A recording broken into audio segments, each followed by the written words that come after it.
and hardworking investigators at the National Intelligence Bureau, popularly known as NIB, formerly BNI. The dockets were compiled under close supervision by my office, led by my able Deputy Attorney General, the Honorable Dr. Justice Srimsai. Ladies and gentlemen, in or around February 2022, the management of the National Service Authority announced the introduction of a digitalization system which they claimed had saved the country some 112 million Ghana cedis. Through an app known as the Metric app, which allegedly combined facial recognition technology and identity card checks for verification and validation, the NSA, that is the National Service Authority, had blocked the enrollment of some 14,027 potential fraudsters on the scheme for the 2021-2022 service year. Despite these claims, when our current Minister of Finance, the Honorable Dr. KCL Atufose, ordered a head count of all National Service personnel as a precondition for the disbursement of arrears of allowances payable to the personnel dating back to August 2024, it was discovered that around 885 were ghost names. Our investigations have revealed a sprawling criminal enterprise whose network covers the entire country. This criminal enterprise was run by top-level executives of the National Service Authority and their accomplices in the private sector, known as vendors or service providers. This criminal enterprise resulted in the siphoning of huge sums of public funds into private pockets.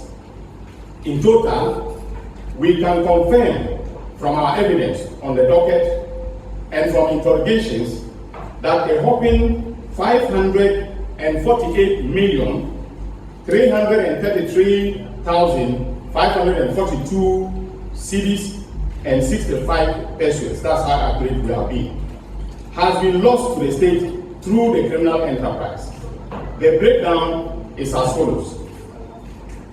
For the service year 2018 to 2019, 25,857,836 cedis and 16 pesos was lost through ghost names and through this criminal enterprise. In the 2019-2020 service year, 21,613,962 cedis and 24 pesos was lost. In the 2020-2021 service year, 55,670,584 cedis and 32 pesos was siphoned. In the 2022-2023 service year, this is the one that is more surprising and very shocking, 350,926,977 cedis and 7 pesos were lost. No, 12 pesos was lost to the state. And then for the 2023-2024 service year, 32,881,157 and 7 pesos was lost to the Republic. In total, as I stated, we lost over 548 million Ghana cedis to the criminal enterprise perpetrated by these executives, these directors and staff, as well as the service providers in the marketplace. The criminal enterprise that resulted in the loss of this colossal sum of money to the state involved the creation of ghost names within the NSA payroll system by some directors and staff, which they subsequently exploited to misappropriate state funds for their personal gain. This they did in direct collaboration with vendors and other accomplices. Ladies and gentlemen of the media, our investigations have revealed that prior to the commencement of each new service year, the directors would submit to Parliament for approval a budget figure representing the number of prospective service personnel for that particular service year. Consequently, or consistently, these figures were inflated by huge numbers. During the fiscal year, the directors will write to the Minister of Finance requesting permission to utilize excess funds allocated in the budget of the National Service Authority. Once authorized, the directors will transfer the funds into NSA's project account at the Agricultural Development Bank, and under the pretext of executing projects, will divert the funds into private pockets. Another criminal scheme hatched and exploited by the directors and staff is the deployment of ghost names onto the NSA system. Once deployed, the directors will then request that both ghost names and genuine names be transmitted by the head of accounts to the Ghana Interbank Payment and Settlement Systems, that is GIPS, for payment. These payments included payments to each cardholders procured for the fictitious national service personnel.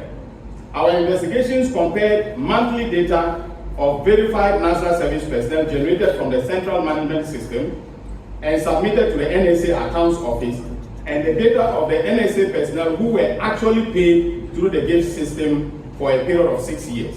That is from 2018 to 2024.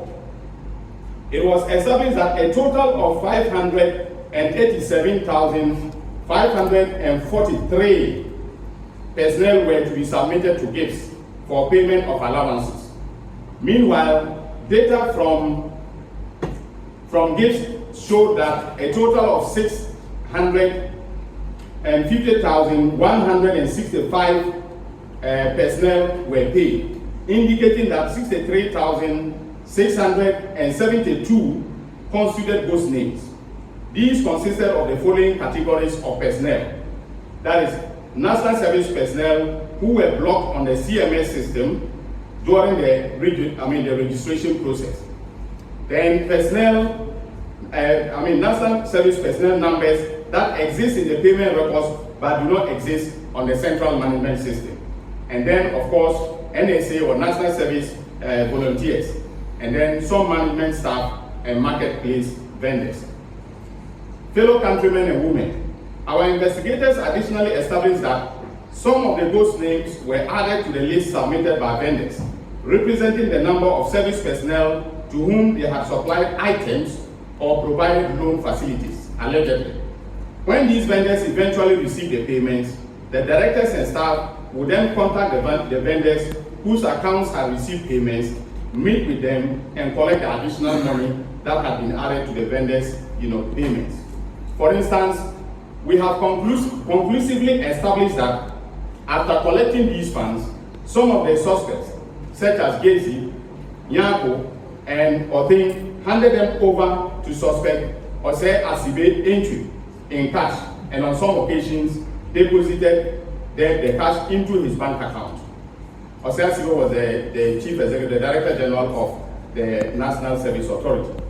Some directors, such as Gifty Owarimen's 2023 service year, a total of 8,256,000 Ghana cedis was deposited into an Eastwich account numbered 1177042059, which is registered in the name of suspect Ose Asibe. Investigations show that he personally received these funds. During a search at his residence, the aforementioned Eastwich card was found, and we intend to tender it in evidence during the course of the trial.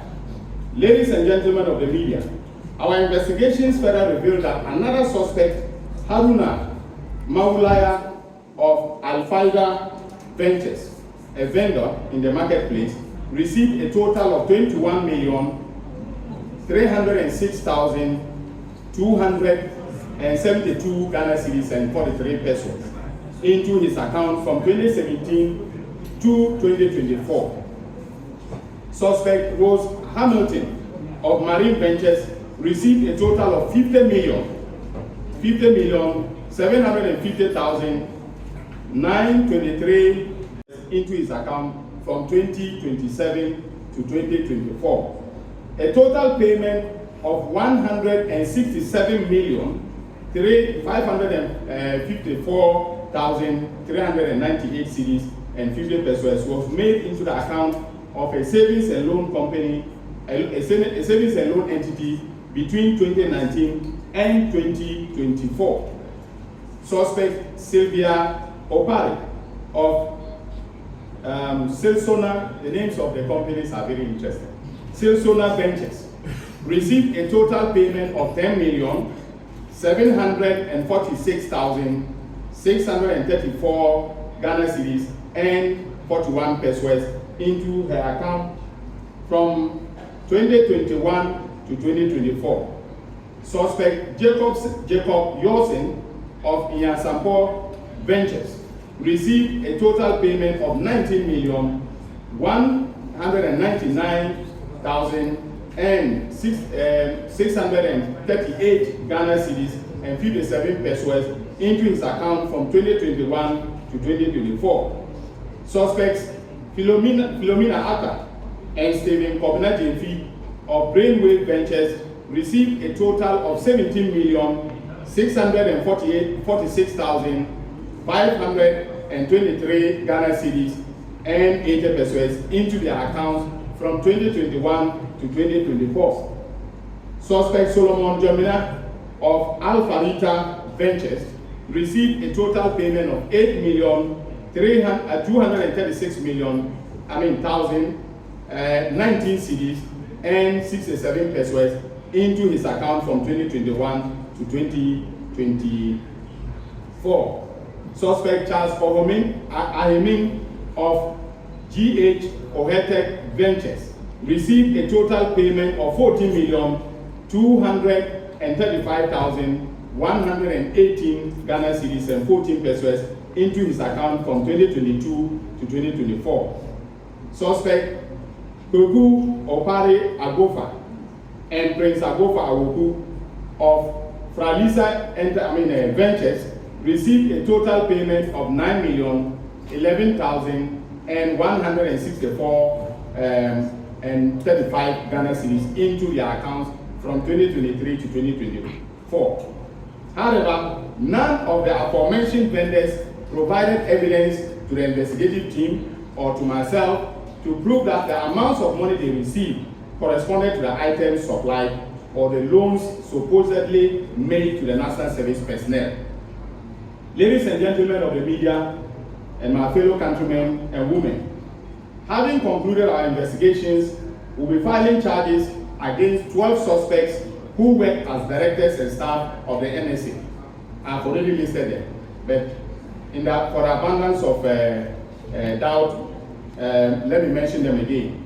These are Mustafa Yusuf, a former executive director, Osea Sibein Chief, former Director General, District Director, and Jacob Yorsen, Management Information Systems Administrator in the Northern Region.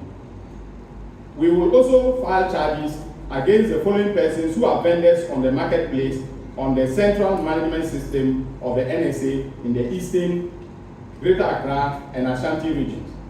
Isaac Osei Asamani, the owner of Stalwart Option Buy Ventures. Charles Owameni, the owner of GH Ohek Ventures. Philomena Aka, the owner of Brainwave Ventures. Rose Hamilton, the owner of Marine Ventures. Peguo Pare Agofa, the owner of Franlisa Ventures. Solomon Jamina, the owner of Afarita Ventures. Haruna Mahulaya, the owner of Alfaida Enterprise. Sylvia Ntriwa Opare, the owner of Silsona Ventures. And then Peter Mensah, a legal practitioner and the husband of Gifty Oware Mensah.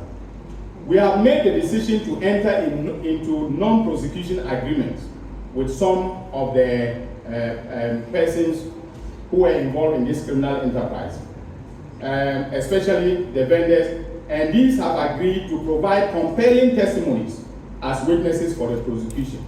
In this regard, we have agreed not to disclose their names or their details at this press briefing as part of the NPA, that is a non-prosecution agreement. Because this is going to inure to the efficiency of the prosecution that will be mounted. And in every prosecutorial decision making, we have the discretion to take decisions that will inure to the benefit of the Republic. And we have decided in the office, together with the investigators, that some of the marketplace vendors and some other directors and staff who came to us may be serving as prosecution witnesses. Some of them offered to be prosecution witnesses, and we rejected their offers. They came, met with my deputy, we evaluated the evidence and thought that it would be inimical to the entire prosecutorial enterprise if we accepted their offers to serve as prosecution witness. So, given the numbers that we're offering to serve as witnesses, it can tell you where we are headed with this investigation. And when the trial starts, with this prosecution, when the trial starts, you'll get to know the evidence that we have meticulously gathered from February, when I took over the oral report and handed them over to NIB to the present. Having provided this factual background, our position is clear that these persons are reasonably suspected to have committed crimes and shall be charged accordingly with the following crimes: stealing, contrary to section 1241 of the Criminal Offences Act 1960 at 29. Conspiracy to steal, contrary to sections 23.1 and 124.1 of the Criminal and Other Offences Act. Willfully causing financial loss to the state, contrary to section 179A3A of the Criminal and Other Offences Act. Using public office for profit, contrary to section 179CA of the Criminal and Other Offences Act. Obtaining public property by false statements, contrary to section 5 of the Public Property Protection Decree 1977, SMCD 140. Money laundering, contrary to section 1, subsection 2C of the Anti-Money Laundering Act 2020 at 1044, and conspiracy to commit money laundering, contrary to section 3 of the Anti-Money Laundering Act 2020 at 1020. In conclusion, ladies and gentlemen, as part of the oral agenda, I have ordered that a comprehensive investigation of the assets of these persons be conducted. That investigation is ongoing, and we shall be pursuing the suspect to retrieve funds attributable to them and assets they have acquired using those funds. So I want to thank you very much once again for covering this press conference. God bless you.